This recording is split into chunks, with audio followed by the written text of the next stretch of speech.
So welcome to this week's Optimal Health Clinic Facebook Live. And this week I wanted to answer a question which gets answered sometimes and also gets asked sometimes.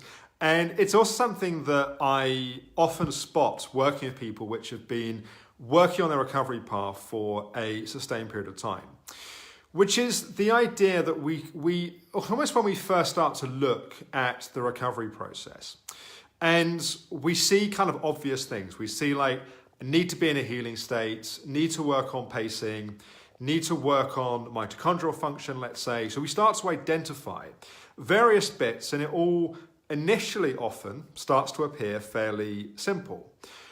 Then we start to go deeper into those areas.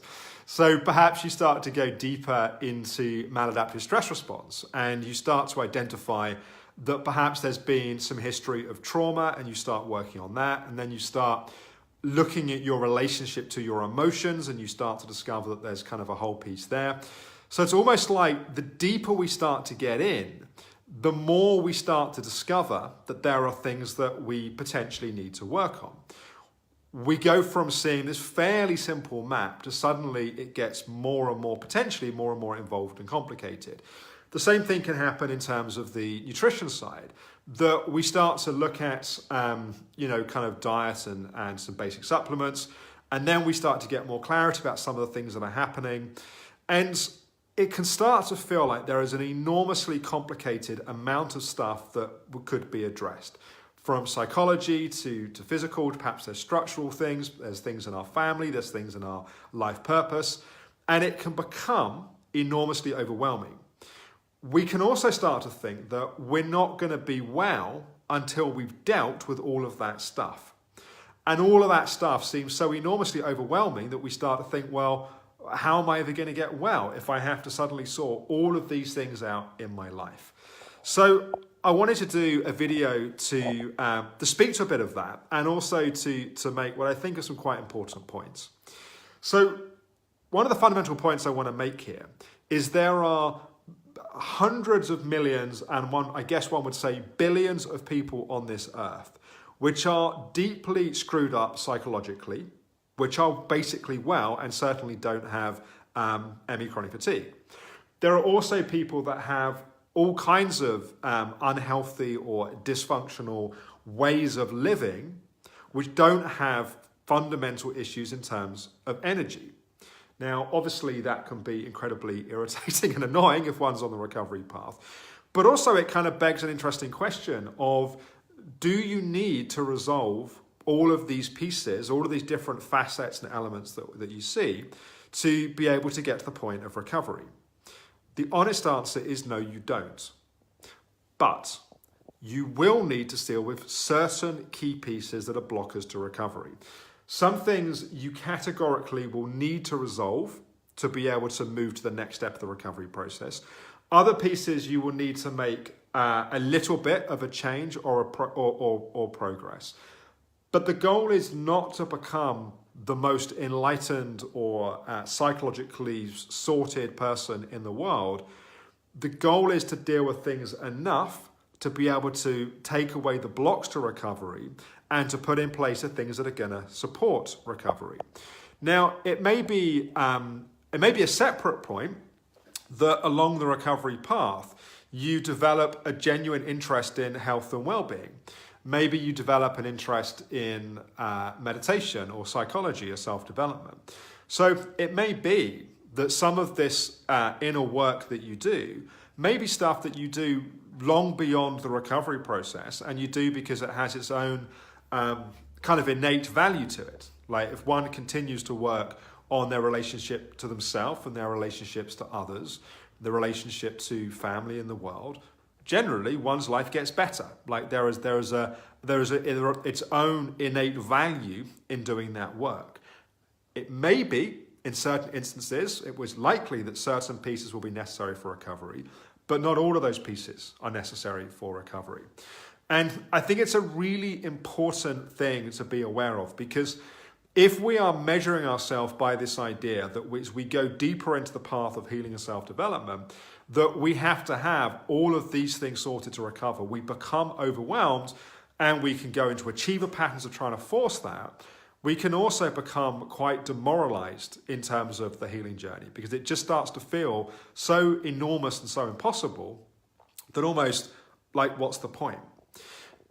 This is where working with a skilled practitioner becomes really important, because often what a practitioner can do is figure out the sequence of things that need to happen and to see the things which are most likely to be most critical in terms of what to focus on. Sometimes you can have 20 or 30 things that are going on, but if you don't deal with the kind of public enemy number one, like the key piece that needs to be dealt with, nothing else is really going to move. And why do as practitioners we have experience with that? It's not because we're geniuses, as much as we might like to pretend that sometimes. It's because we've seen so many sequences of so many patterns of so many patients over so many years. And, for some of us, that's, for myself, that's something like 15, 16 years of overseeing thousands of patients and working with, I don't know how many, but certainly well into the hundreds of people, that it helps you identify and spot those different pieces. That's also where, people that are not in a position for whatever reason to work with a practitioner, that's also where recovery stories are very helpful, when we can see ourselves in different people's stories. Now, it's not generally a good idea to just take someone else's story and just reverse engineer, because we can need different things. But if you end up listening to, I think there's over 40 recovery stories on Secrets to Recovery, deliberately we've chosen different stories for different reasons, that somehow we start to get closer to recognizing some of those key pieces. So, I've worked with patients that have spent years in psychotherapy and done great work for the rest of their life in terms of psychotherapy. And they will say, well, I've done the psychology work, why is it I'm not making progress? But actually what becomes clear is there's one quite specific piece. Maybe they've done all this work, but their nervous system's still not self-regulating and is overstimulated. Or maybe they've done all this work, but there's still an underlying big helper pattern. But whatever it may be, it's where, again, the maps we use at Optimal Health Connect, I think, become very helpful, because we're more able to kind of track. You don't need to sort everything, but there are certain, often, key pieces which, if not addressed, will end up being blocks and obstacles in terms of the recovery path.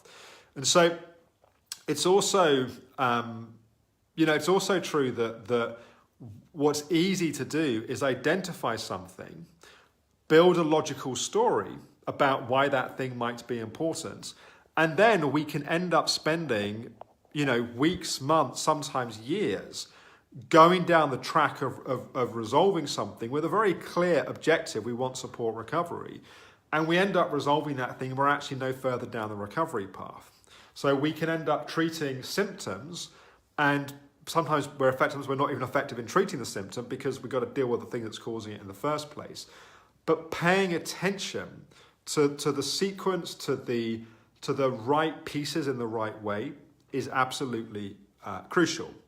And also avoiding getting in a pattern of putting lots of pressure on oneself, of seeing all the things in one's life which are not where they perhaps could be, and then thinking we have to resolve all of those things. You do not need to be a perfectly sorted human being. You do not need to have perfectly healthy habits to be well, but you might need certain key pieces to be in place, or you might need certain really restrained eating patterns or supplement programs for a window of time to support some kind of correction or some kind of process. So just to kind of summarize it, you don't have to be perfect. You don't have to fix everything. Look at sequence. Look at what are the things which are the drivers, the things that are most important in terms of your recovery process. As much as you can, get expertise and outside help from people that know this map, know this path well. And also be gentle with yourself on the healing path as well. One of the other consequences of trying to get it or fix everything and get everything perfectly right is so much stress and pressure goes into that the irony is a lot of that work might be to get into a healing state, and now we're in the opposite of a healing state trying to get into a healing state. So that's also something else just in the process to watch out for. So I hope that's been useful, and feel free to share your comments and experiences underneath the video. And I look forward to talking with you guys again next week. And hi to John, hi to Martin, and Erika and Julia saying hello in the video as well. Bye-bye for now.